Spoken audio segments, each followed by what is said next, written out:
여러분 안녕하십니까? 우리 사회가 물질적으로는 많이 발전했다고 하지만 정신적으로, 사회적으로 많이 뒤처져 있다는 것을 최근에 미투 운동을 통해서 절감하고 있습니다. 그동안 사회적 파장을 일으키고 있는 미투 운동은 우리 사회의 지도자들이 얼마나 겉과 속이 다른 삶을 살아왔는가 하는 것을 적나라하게 보여주고 있습니다. 겉으로는 인권 외치고 정의를 외치지만 사실은 그들도 권력자들이 되어 겉과 속이 다른 행동을 했고 여기에 말없이 고통을 받아야 했던 많은 여성들이 이제는 용기를 내어서 과감하게 미투 운동을 시작하고 있습니다. 우리 사회에 내재되어진 이 정의의 권력화를 총체적으로 살펴보고 우리 사회가 정말 이 권력의 서열화에서 어떻게 벗어날 수 있는지 그 대안을 미투 운동을 통해서 살펴보도록 하겠습니다. 그래야지 모두가 함께 가는 미래를 설계할 수 있을 것입니다. 그래서 오늘 BBS 화쟁 토론은 미투 운동의 확산과 우리 사회의 미래라는 주제로 살펴보겠습니다.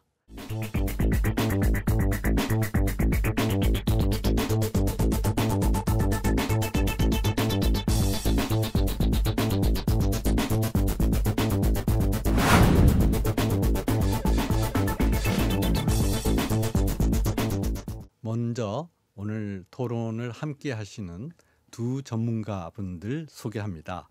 백미순 한국여성단체연합 상임대표님 나오셨습니다. 안녕하십니까? 안녕하세요. 유진아 동국대 영화영상학과 영화영상학과 교수님 나오셨습니다. 네, 안녕하십니까? 네. 지금 이른바 미투 운동이 본물처럼 확산되고 있습니다. 먼저 미투 운동의 기본 성격에 대해서 어떻게 봐야 할지 분석을 해볼까요? 어느 분 먼저 시작하시겠습니까? 저부터 해야지.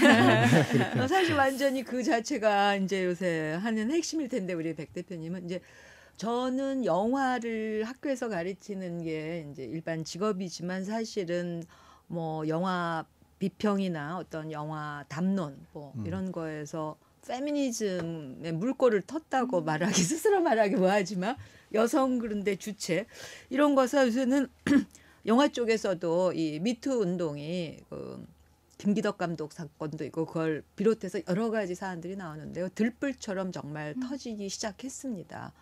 그래서 저는 이게 우리가 작년에 또 그 전부터 그 촛불로서 촛불혁명, 뭐 촛불운동 여러 가지로 말할 수 있는데 이게 여성 촛불로서 정말 젠더 차원의 민주주의가 이제부터 시작됐다는 감회. 아 여성 촛불운동. 아 좋네요. 네. 그래서 이거는 지금 시작 단계고 앞으로 더 번져 나갈 거라고 생각합니다. 네, 우리 백 대표님 어떻게 생각하세요? 예, 저도 기본적으로 이제 유진아 선생님 말씀하신 것에 전적으로 동의하고요. 여성들의 촛불 혁명이다라고 하는 말에 조금 더 보태자면 저는 여성들의 인권 선언이자 여성들의 저항이고 혁명이라고 저는 생각을 합니다. 네. 작년 그 촛불 혁명으로 사실 민주정권을 수립하고 나서 민주주의가 진행이 된다고 하는데 그것이 여성의 삶에 있어서 큰 영향을 미치지는 않는 거죠. 그래서 여성들은 민주주의라고 하는 것이 성평등이 없이는 완성되지 못하는구나라고 하는 것을 굉장히 절감을 했을 거고 이번에 미투로 사실 사회를 조금 더 근본적이고 획기적으로 변화시켜서 성평등으로 민주주의를 완성하자 이런 취지로 저희가 미투 운동이 번져나가고 있다고 생각합니다. 네. 미투 운동은 원래 우리나라 아주 무서운 권력의 중심인 검찰에서 시작됐습니다. 아시는 바와 같이 서지현 검사 사건에서 시작됐는데 이게 문화, 예술, 영화 쪽으로 번지더니 급기야 유력한 차기 대권 주자인 어느 분까지 몰락하게 만드는 등 정치권에서 이 파장이 굉장히 큽니다. 그동안에 고통받으면서도 말하지 못하던 많은 여성들이 세계적으로 폭로할 수 있는 것은 할리우드에서 시작해서 나왔기 때문에 이거를 옛날에 그 중동에서 어떤 그 초록혁명에 버금가는 핑크 혁명이다 이런 얘기도 하는데요. 이렇게 전 세계적으로 이게 시작될 수 있었던 것은 무엇 때문입니까? 저는 일단 이 테크놀로지, 정보 소통에 있어서 SNS 시대죠. 네네. 사실 어떤 그 자기가 권력이 있어야지 발언권도 더 갖게 되는데 어디다가 터놓고 얘기할 때가 있는 게 가족도 아니고 친구도 아니고 일단 어디다 쓸 수 있는 게 SNS 아니겠습니까? 네네. 우리 한국에 어디를 가도 굉장히 우리 와이파이 잘 되는 그 와이파이 선진국인데 뭔가 다 들여다보고 있잖아요. 그런데 특히 젊은 세대는 이걸 씁니다. 그렇죠. 그러니까 요새 학교에서도 뭐 그러냐고 했냐면요. 요새 학생들 조심해야 돼. 뭐라 그러면 무조건 써 애들. 이건 뭐 농담 같지만 그래서 정말 이거는 세대혁명으로서 이 통신 소통의 어떤 국경을 넘어서는 이 세계 시민적인 그 미투 파장이 퍼져 나간 건데요. 약간 국가지만 우리를 소개하면 이거 이제 할리우드에서 여성 배우들이 하기 전에 2016년 가을에 무슨 일이 있었냐면요. 김현이라고 그 시인이 있는데요. 네. 그분이 별명이 미스 김이에요. 왜냐하면 굉장히 남성인데 여성적일 수 있잖아요.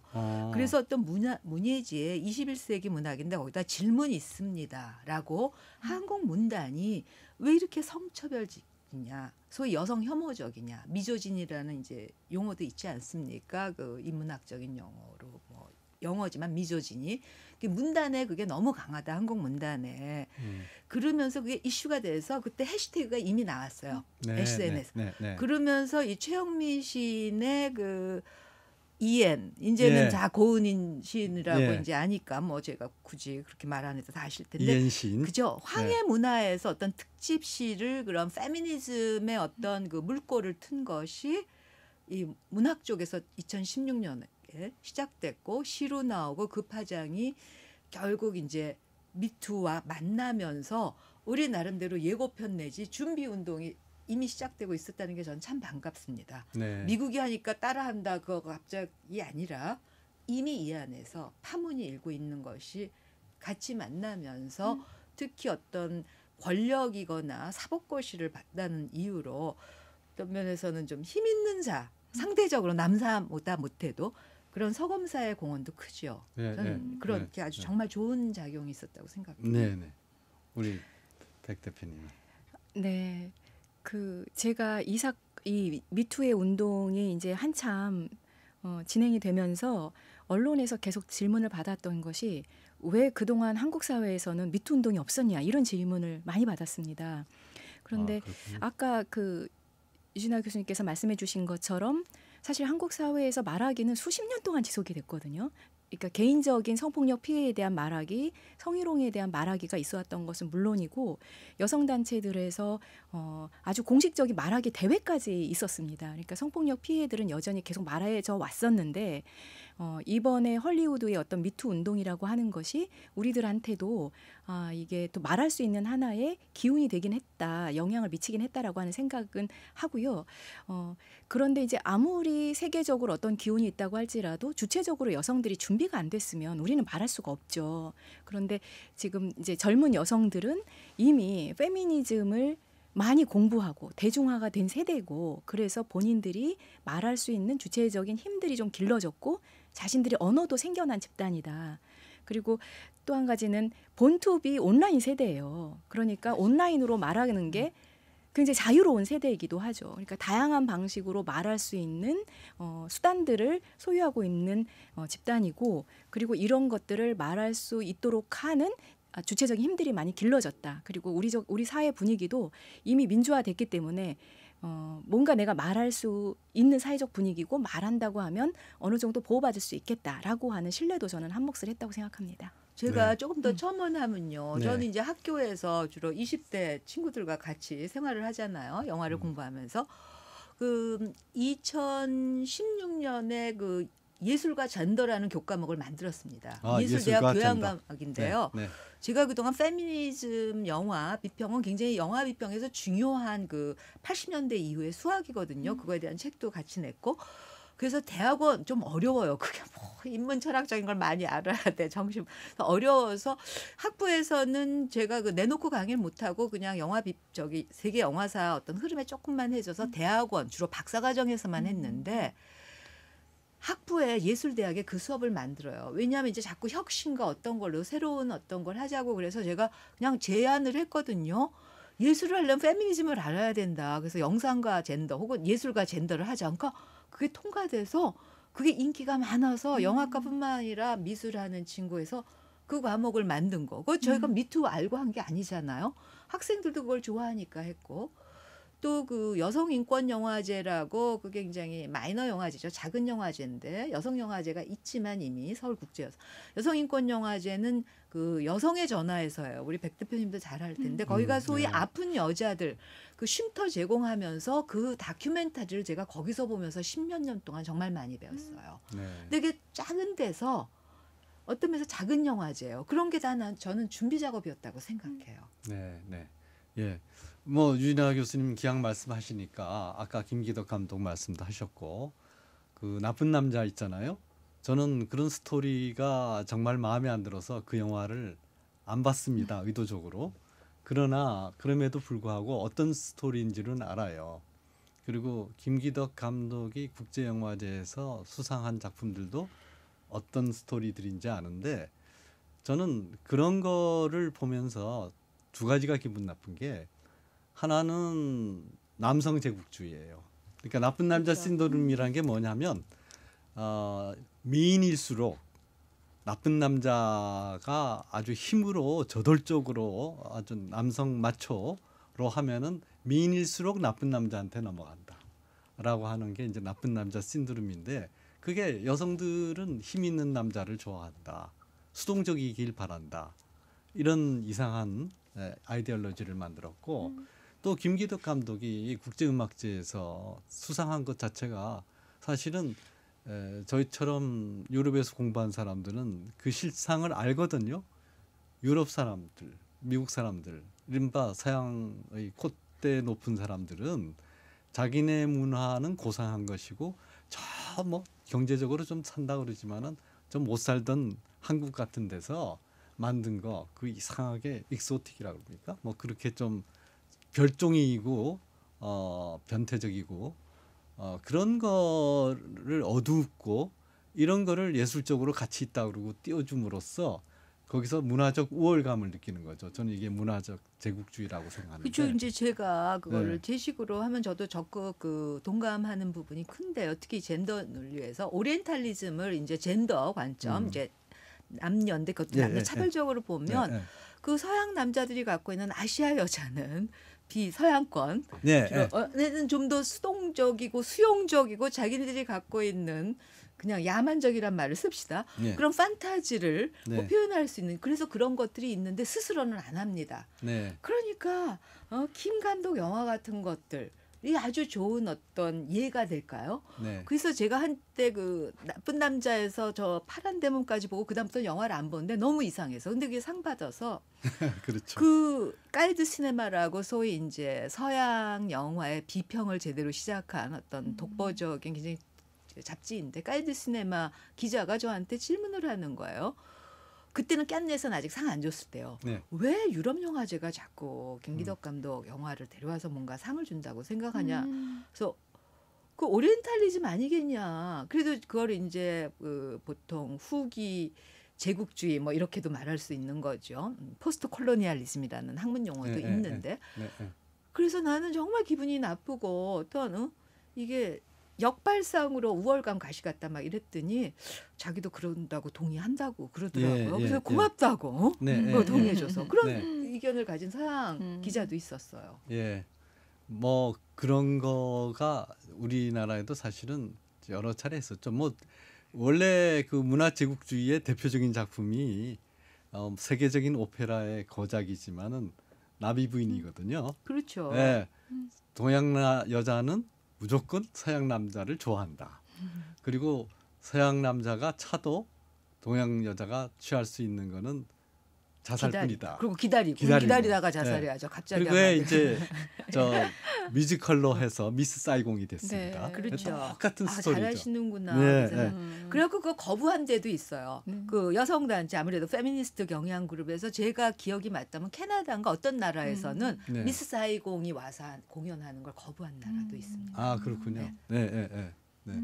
뭐 이런 상황에서 문화적이라 그래서 그렇지만은 네. 예, 아니 그 여성들이 수동적이고 나쁜 남자를 좋아하고 남성들의 지배를 즐겨받는다. 그리고 어떤 상황에서도 군소리하지 않고 상황을 잘 받아들인다. 이런 이미지의 구축은 사실 그 여성들을 억압하는 수단이었잖아요. 그렇죠. 사회적 네. 이데올로기였고 예, 예, 예, 예. 그런 이데올로기 속에서 여성들이 사실은 말하기가 어렵고 그게 성폭력이나 성희롱이나 이런 것들을 피해를 억압하는 기제로 작동을 했던 게 맞다고 생각을 해요. 그러니까 이걸 말했을 때 여성들이 내가 좀 특별하고 문제 제기하고 까칠한 여자로 비춰지고 오히려 조직 안에서 생존하기가 어려운 조직의 융합을 해치는 이런 여성으로 비치는 게 아닐까라고 해서 사실 여성들이 말을 못했죠. 그런데 이제 최근의 세대들은 사실 학교 밖을 나오기 전까지는 어느 정도의 평등한 조건에서 성장을 했고 그리고 나서 학교 밖을 나와서 사회에 진출하다 보면 사실 입직의 순간부터 직장을 얻는 순간부터 고용차별에 시달리거든요. 네. 그러니까 그런 굉장히 취약한 상황에서 맞닥뜨려서 성희롱 성차별을 당하다 보니 이것들을 말해야 되는지 아니면 이것들에서 벗어나야 되는지에 대해서 사실 판단하기가 굉장히 어렵고 혼란을 많이 느꼈다고 생각을 하는데 그나마 평등한 조건에서 이게 성장했던 인권의식이 향상이 된 이 여성들은 이제 더 이상 그거를 참기보다는 말하는 것을 선택하는 경향이 점점 늘어가고 있다. 그래서 더 이상의 그런 이데올로기가 쉽게 작동하기는 어렵겠다. 그게 바로 이번 미투 운동에 기여한 바이기도 하다. 저는 그렇게 생각합니다. 그 말씀 우리 하니까 백 진짜.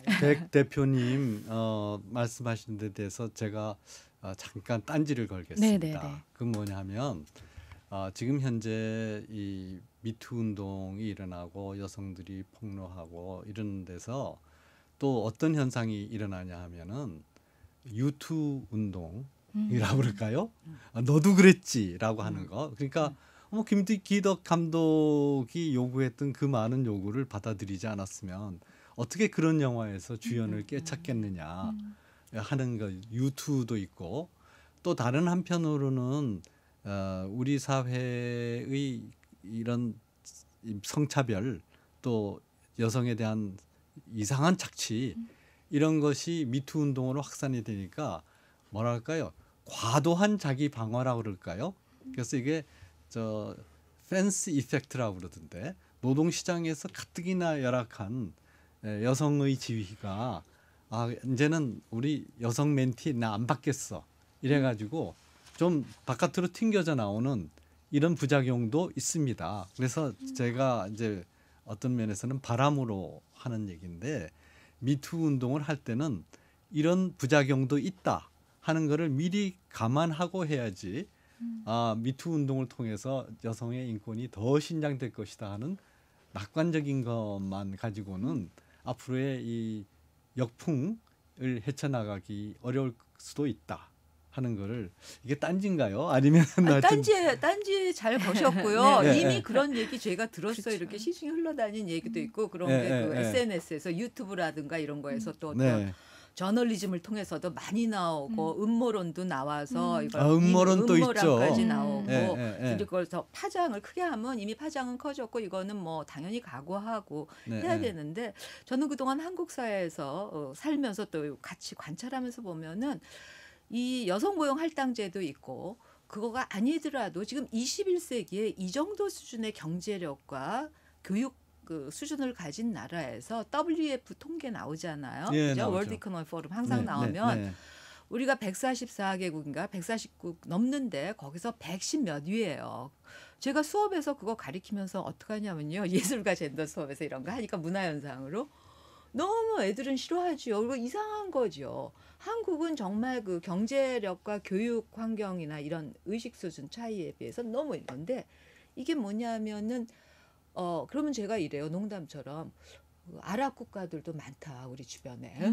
우리 위로도 두세 나라 있고 아랍권에 밑에도 있고 일본 우리보다 조금이고 중국도 조금해서 이 동아시아의 경제적으로 굉장히 발달한 나라가 여전히 이 젠더 논의에서는 세계 후진국입니다. 그렇죠. 그래서 네, 이거는 통계적으로 보면 어떻게 해야 그래요. 되냐면 제도적으로 해야 되는 게 이제 고용할당제라든가 여러 가지에서 해야 되는데 한국에서는 어떤 강요들이 모일 때도 그렇고 어떤 대표적인 권력 집단이라고 하든 그 가버너 집단 보면 다 남남남남남 어쩌다 여자 한 명. 네. 근데 이 세계 무슨 그 세계 정상들과 만난 외교 무대 자리든 어떤 그 뭘 중요한 걸 결정하는 위원회 보면 다 남자들만인데 여자 한 명이거나 없거나 그거로는 결국은 이제 헬조선 아닙니까? 거기다가 최저 출산율 대책이 나와도 지금 안 돼도 있고 최고 자살률까지 더해져서 헬조선이란 말은 제가 만든 게 아니라 젊은 세대가 만든 거 아닙니까?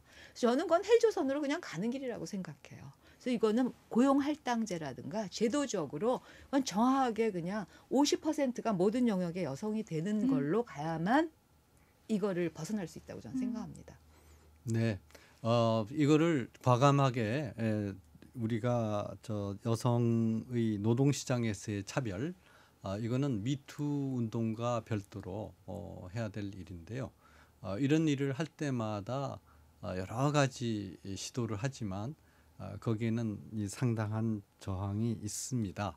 지금 이 성폭력 이런 문제를 보니까 뭐 이념의 좌우, 진보, 보수 이게 상관없는 것 같아요.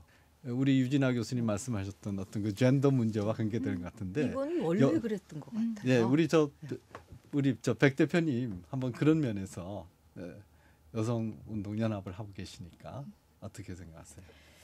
그 성폭력이나 이 특별히 성폭력의 문제에 있어서는 사실 진영의 논리를 가를 수가 없죠. 그러니까 2000년대 이제 그 20년 전에 이미 그 운동사회 내 성폭력을 백인이라고 해서 문제 제기한 바가 있습니다. 예. 그래서 이렇게 진보 진영 내의 성폭력에 대해서 여성들이 문제 제기를 했을 때 그때에도 이미 진영 논리로 접근을 했었고 여성들이 굉장히 비난을 받았습니다. 그러니까 성폭력이나 사실 성희롱 문제는 이거는 모든 문제가 민주주의나 모든 절차가 진행되고 난 이후에 맨 마지막에 쟁취될 이 목표다라고 저희들 여성 페미니스트들은 그렇게 말하죠. 그러니까 여성이 최후의 식민지다 이런 말도 있지 않습니까? 그래서 그건 진영을 가를 수 있는 문제가 아니고 저는 이제 다만 그렇기 때문에 그거는 진보 진영에만의 문제도 아니고 보수 진영에만의 문제도 아닌데 다만 그 문제들을 어느 영역에서 문제가 더 터져 나오냐는 사실 문제를 제기해도 좀 더 안전한 환경이다라고 하는 것에 저는 초점을 맞춰야 된다고 생각하고 그리고 성폭력이 얘기가 되는 것 자체가 저는 긍정적이다. 그걸 숨기는 것보다는 훨씬 낫다라고 하는 생각이 있습니다. 자, 진영도 상관없고 이게 여성이 말하자면 최후의 식민지에서 드디어 이제 해방 선언을 하고 나오는 건데 이럴 때 여성의 권리를 보호하는 어떤 사회적 장치가 있어야 되지 않느냐 하는 생각합니다. 그게 아까 제가 미투 운동에 대해서 이제부터 여성이 권리를 찾았다 하는 말씀에 대해서 제가 잠깐 딴지를 걸었던 이유이기도 한데요. 정말 여성의 권리를 보호하는 장치가 아까 노동시장에서의 고용할당제 강화 말씀하셨는데 그거 외에 어떤 것이 있을까요? 특히 이런 그 성적 억압에 대해서 우리가 어떻게 벗어날 수가 있겠습니까? 그 이제 뭐 단번엔 안 되는데 이런 것 같아요. 이 한국에 대해서 저희가 이제 지금 우리가 21세기 누누이 말한 대로 SNS 세대의 어떤 그런 수단이 있으니까 더 가능해진 이 미투 운동 속에서 우리가 살고 있지만 우리 사고방식, 그러니까 우리라고 말하지만 세대 차이가 있습니다. 그 윗세대들은 여전히 그 봉건적인 가부장적인 사고, 흔히 이제 삼강오륜을 누가 믿겠어요. 그럼에도 불구하고 장유유서처럼 항상 나이 든 사람 우선으로 하고 또 거기에 그 뭐 부부 유별도 있지만 여러 가지로 보면 어떤 남성 중심의 그리고 여자는 또 항상 헌신하는 현모양처. 근데 현부 양부는 없잖아요. 아버지는 네. 현명하고 좀 좋은 남편이면 안 돼요. 뭐 아무튼 그래서 이거는 사실 과거고 그런 애도 여전히 우리가 그 갖고 있습니다. 그래서 젊은 애들의 신조 중에 유슬람이 있어요. 유교 이슬람권이나 우리는 WF 네, 통계 네, 보면. 네. 그래서 21세기를 살지만 윗세대는 굉장히 과거 헬조선의 조선시대의 어떤 그때는 좋았는지 모르지만 봉건 윤리적인 것에서 관계를 하기 때문에 평등한 관계를 남녀 간에 윗세대 아랫세대끼리 잘 안 합니다. 네. 그런데 지금 우리가 이 젊은 세대를 중심으로 놓고 봤을 때는 정말 평등한 관계 이제부터 새로 만들어 나가야 됩니다. 네. 오늘 이 문제를 다룸에 있어서 아까 일부 순서 때 마지막으로 정말 여성의 인권을 신장하고 진정하게 이 사회에서 함께 나아갈 수 있는 그런 그 사회적 장치들이 무엇인가 하는 것을 논의하고 있었습니다. 백 대표님 어떻게 생각하세요?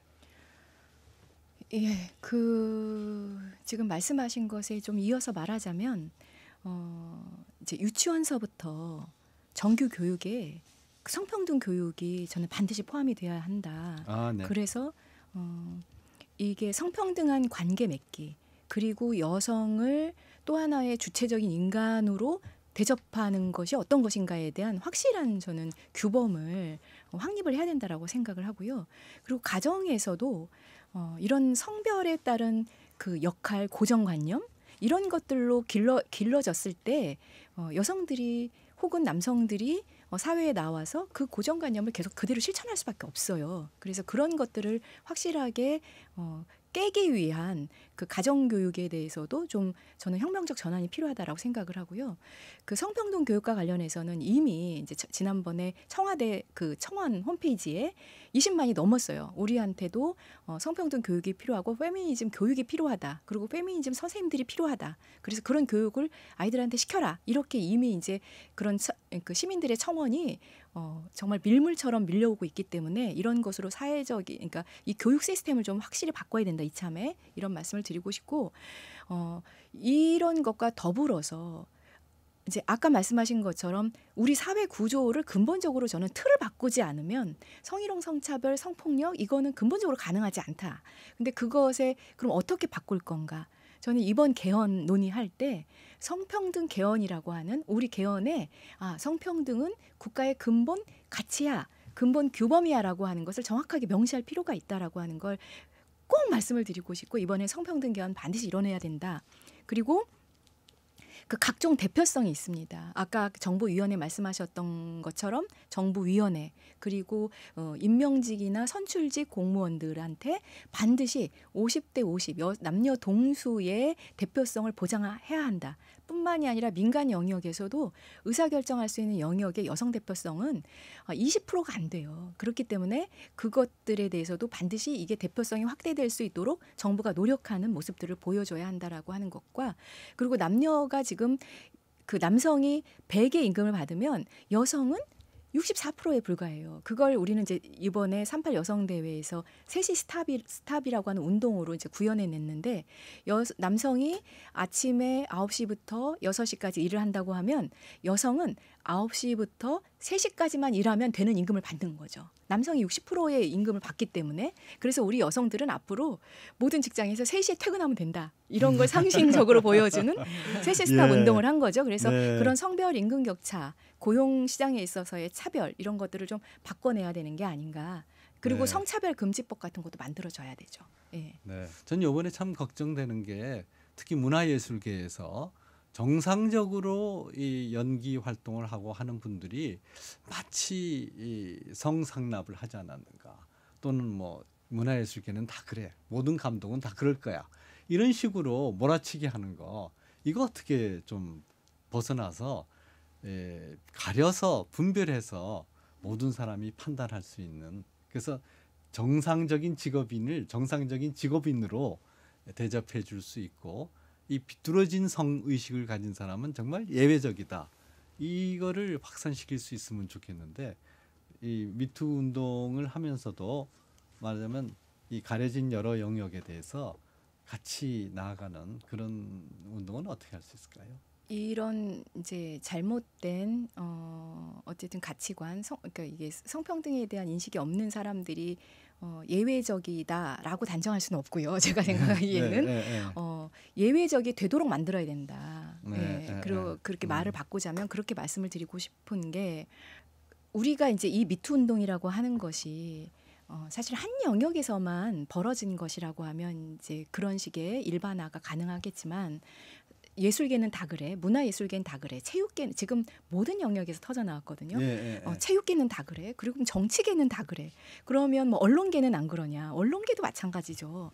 그 각각 그럼 학계는 안 그러냐? 학계도 지금 터져 나오고 있고, 그리고 심지어 중고등학교, 초등학교에서도 교사들에 의한 성폭력이 터져 나오고 있습니다. 그러니까 그리고 학생들 사이에도, 선후배 사이에, 그렇죠. 그러니까 그리고 민간 일단 회사라든지 기업에서도 마찬가지 아닙니까? 그렇죠. 작년에 한샘 사건이라든지 얼마나 많은 일들이 벌어졌어요. 그러니까 이미 어떤 영역이 특정하게 예외적으로 다 그래라고 하는 그런 고정관념이나 편견이 들어설 여지가 있는 것은 아니다. 한국 사회가 너무 뿌리가 깊구나라고 하는 질문으로 바뀌어야 되고, 그러면 이런 뿌리 깊은 사회를 어떻게 변화시켜야 되느냐의 문제로 저는 접근을 해야 되고, 사실 유사하게 장자연 사건도 있었습니다. 고 장자연 씨가 맞죠.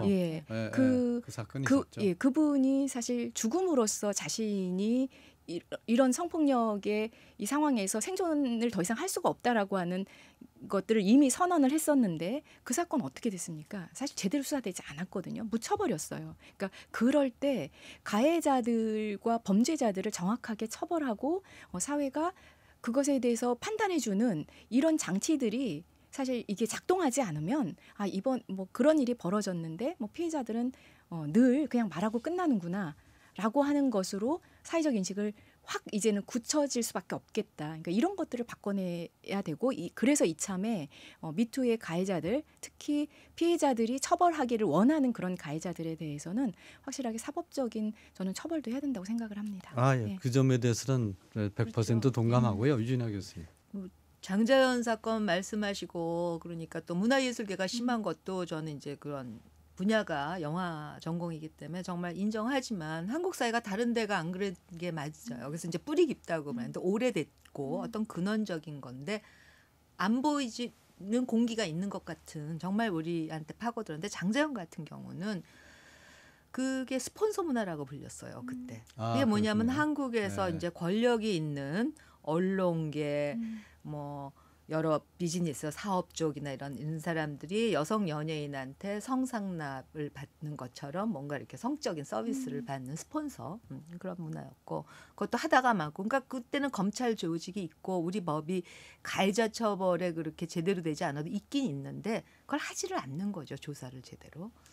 이런 것 때문에 뿌리가 깊은 먼지처럼 계속 퍼지는 거고 문화예술계 같은 경우는 이게 이제 정말 더 21세기로 우리가 혁신을 해야 되는 게 제가 이렇게 관찰하면 유럽이나 서양에 비교했을 때 굉장히 우리는 고답적인 그 장인 제도라고도 말하는데 위에 뭔가를 깨우친 사람이 자기 제자들을 계보를 거느리고 그걸 관리하는 어떤 이런 그게 한국의 어떤 장유유서 문화라든가 어떤 그 남성 지배자와 다수 여성 추종자가 있는 이런 것들과 가는 거가 깨지지를 않아서 굉장히 성차별적인 본건적입니다. 그래서 문화예술계는 이참에 정말 이거를 깨야 됩니다.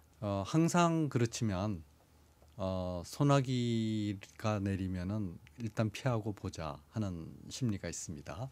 이번에 미투 운동을 용기 있게 정말 시작했던 그분들이 이 무서운 기세가 지나가고 나면은 다시 개인적인 피해를 볼 수 있다라고 하는 그런 두려움이 확산되고 있습니다. 이분들을 사회적으로 안전하게 보호하는 그런 장치들이 있어야 될 것 같은데 어떻게 하면 그분들을 보호할 수 있겠습니까? 일단 제도적으로 저희는 이제 피해자들이 사실 실명으로 피해를 말하고 났을 때 사실적시 명예훼손이라고 하는 처벌 조항이 있습니다. 그게 사실이라고 할지라도 이제 그게 뭐 가해자에게 명예훼손이 될 때에는 이제 형사 절차로 넘어갈 수 있는 고소를 당할 수 있는 위험이 있어서 일단 사실적시 명예훼손 자체를 우리는 폐지하는 게 좋겠다 이렇게 이제 법률 개정안을 지금 주장을 하고 있고요. 네네.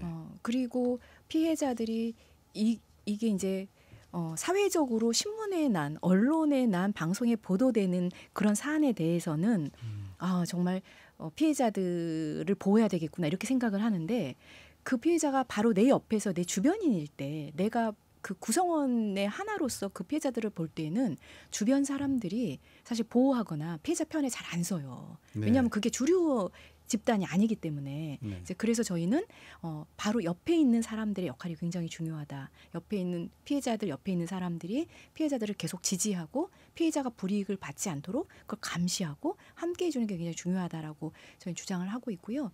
그리고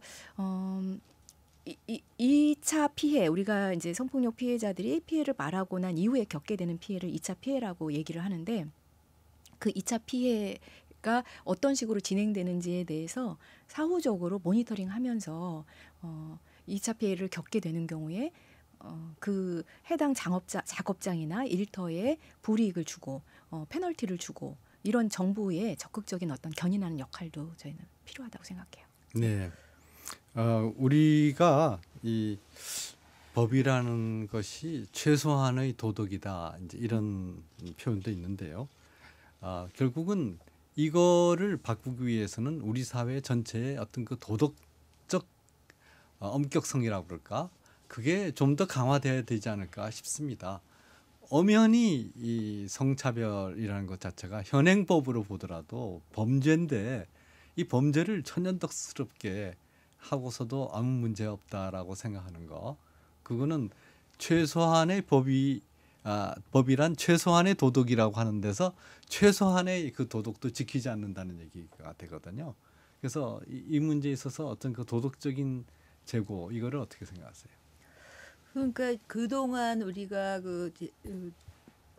진행되어 온 거 보면 처벌을 제대로 받지 않았지 않습니까? 네. 그리고 피해자는 오히려 더 손해를 보거나 더 두려우니까 안 하게 되고, 그래서 이제 지금 이 진행형인 그 미투 운동 상황에서 최근에 유엔에서도 그 여성차별 그 관계하는 위원회에서 한국에서 경고성의 어떤 조언 내지는 경고를 하죠. 너무나 한국은 여러 가지 수준에서 지금 이 법적으로 제대로 가해자 처벌이 안 돼 있고 피해자 보호가 안 되고 있다.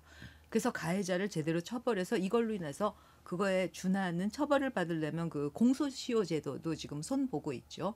청와대에 계속 그 청원하는 건수도 들어가 있고 저도 서명했습니다만 그런 게 이제 위드유 운동이에요. 같이 하는 거죠 우리가. 그걸 뭐 내가 모든 피해자를 만나고 이런 거는 당장 못할지라도 이거에 대한 미안함과 나도 당한 거가 있고 침묵하면은 공범자가 된다는 인식은 어느 정도 또 퍼지고 있다고 생각합니다. 네네. 그래서 이 제도 개선에 우리가 같이 하는 것으로서 처벌을 제대로 받는 것. 그래서 어떤 이런 거를 그 범했더니 다시는 사회활동을 제대로 못하게 됐다든가. 네. 그리고 피해를 받은 사람은 이걸 해서 보상을 받아야 됩니다. 네. 근데 시간이 걸리지 않겠어요? 네. 2차 피해도 예방하면서. 네. 그래서 저는 그게 적어도 한 세대는 걸릴 거라는 생각을 해요. 그동안에 이제 사회에 이렇게도.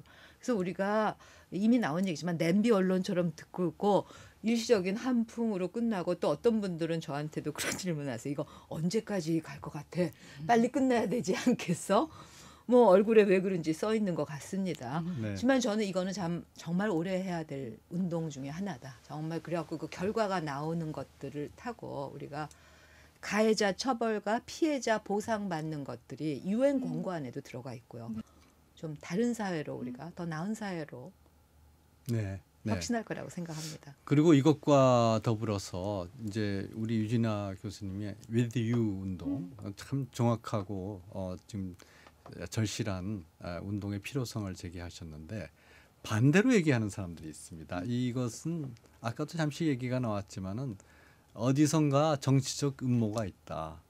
새로 들어선 이 정권에 대해서 흔들기가 아주 조직적으로 행해지고 있다. 이런 것을 뭐 상당히 요새 잘 나가는 언론인이나 또 국회의원 중에도 그렇지 않을 것이라고 생각되던 그런 평소에 정치적 견해를 보면 그런 여성 국회의원도 그런 식으로 이 운동을 폄하하는 것을 보면서 제가 깜짝 놀랐는데 이런 것들이 말하자면 지금 위드 운동으로서 우리가 모두가 그동안 함께하지 못해서 미안하다 하는 것이 위드 아닙니까? 근데 오히려 이거를 폭로하는 것에 대해서 거기 정치적인 배경이 있다.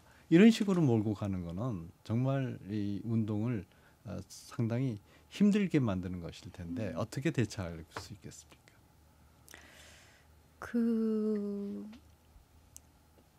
이게 이제 진영의 논리로 가둘 수 없다라고 하는 것에 대해서는 이미 이제 너무 많은 사람들이 얘기를 했죠. 이제 그래요? 그렇게 하기 위해서는 진영의 이게 계속 말씀을 드리지만 이런 성폭력이라고 하는 건 우리 사회 뿌리 깊은 성차별의 결과이고 그래서 이게 어느 한 곳, 그러니까 이게 영역을 가리지 않고 문화, 예술, 체육, 뭐 언론, 학계 영역을 가리지 않고 발생을 하고 보수와 진보를 막론하고 발생하는 문제이기 때문에 이게 특별히 어떤 진영에 유리하지 않아요. 그렇죠. 예, 그렇기 네, 때문에 네. 이건 진영의 네. 문제로 뭐 이걸 재단하거나 논리를 펼 수 있다는 생각은 안 하고요. 네. 이런 거죠. 이게 성폭력 피해자들이 요구하는 것들은 그러니까 미투를 통해서 말하는 건 굉장히 다양한 얘기들이 있습니다. 그러니까 나를 가해했던 가해자를 처벌해 달라는 요구서부터 가해자의 처벌을 원하지 않고 이것이 우리 사회의 조직 변화, 우리 사회의 변화를 가져오는데 계기가 됐으면 좋겠다. 혹은 다른 성폭력 피해자들이 말할 수 있도록 용기를 내는데 도움이 됐으면 좋겠다. 네. 이렇게 말하기의 이유는 굉장히 다양하기 때문에 저는 이번에 가해자를 처벌하는 것 플러스 이 각각의 사회와 조직을 내가 속한 사회와 내가 속한 조직을 좀 돌아보면서 우리 조직의 정의를 바로 세우기 위해서는 내가 과연 무엇을 변화해야 하는가, 내가 과연 무엇을 실천해야 우리 조직이 성평등한 조직이 되지라고 하는 걸 돌아보는 기회를 삼아야 하지. 이걸 계속 남의 나라에 불구경하듯이 너희 문제야, 내 문제 아니야라고 봐서는 안 된다. 네. 그게 바로 위두이의 정신이다. 그렇죠. 예. 네, 그 with you 말씀을 하셨으니까 또 한편으로 우리가 굉장히 그 방금 나왔던 음모론과 더불어서 경계를 해야 될 것이 여전히 이 성폭력을 부추기는 저는 나쁘다고 표현하겠어요. 나쁜 컨텐츠들이 SNS나 인터넷이나 또는 뭐 유튜브를 통해서 마구 지금 뿌려지고 있습니다. 거기에 대표적인 것이 있어요. 여성을 아까 나쁜 남자 신드롬이라고 했듯이 어떤 그런 성적인 범죄의 대상으로 볼 때 이게 더 많은 접속 수를 불러온다 해가지고 아주 그 일탈적인 장면들을 이제 보내는 그런 경우들이 있는데 우리가 이런 것에 대해서도 방어를 해야 되지 않을까 싶습니다. 유진아 교수님 30초밖에 안 남았는데 짧게. 저 사실 그러니까 이 미투의 역동성과 그 통로가 이제 SNS 시대인 것처럼 또 언론도 네. 사실 SNS 시대에 기존 언론이 살아남아야 되니까 다 이제 SNS랑 접속하면서 다각도로 흘리기도 하고 가짜 뉴스도 많고 그렇기 때문에 이런 거에 대해서 결국은 저는 이 피해를 당한 사람들이 세상을 바꾸려는 가해자 처벌을 원하는 시스템은 결국 도도하게 갈 거라고 생각해요. 그래서 그냥 이상한 거는 무시할 수밖에 없는 그냥 무시하고 네. 제대로 미투의 정신은 더 넓게 퍼질 거라는 낙관성 속에서 저는 바라봅니다. 그걸 무시하면 됩니다. 네. 네, 여러분 오늘 토론 어떻게 보셨습니까? 미투 운동은 with you 운동으로 우리가 다 함께 동참함으로써 이 운동이 확산될 수 있도록 해야 할 것입니다. 그리고 이번에 용기 있게 이것을 밝혀낸 운동의 선구자라고 그럴까요? 이런 분들이 철저하게 보호되고 오늘 여러 가지가 얘기가 됐습니다마는 유치원부터 우리 사회의 일원으로서 다 같이 함께 살 수 있는 여러 방면의 교육이 있어야지 우리가 함께 사는 대한민국을 만들 수 있다고 생각합니다. 아울러서 우리가 이것을 계기로 노동시장이라든지 학교라든지 여러 직장에서 성차별 문제가 근본적으로 혁파되어서 다 함께 살아가는 새로운 나라를 만들었으면 합니다. 출연해 주신 두 분 감사합니다. 토론은 여기서 마무리하겠습니다.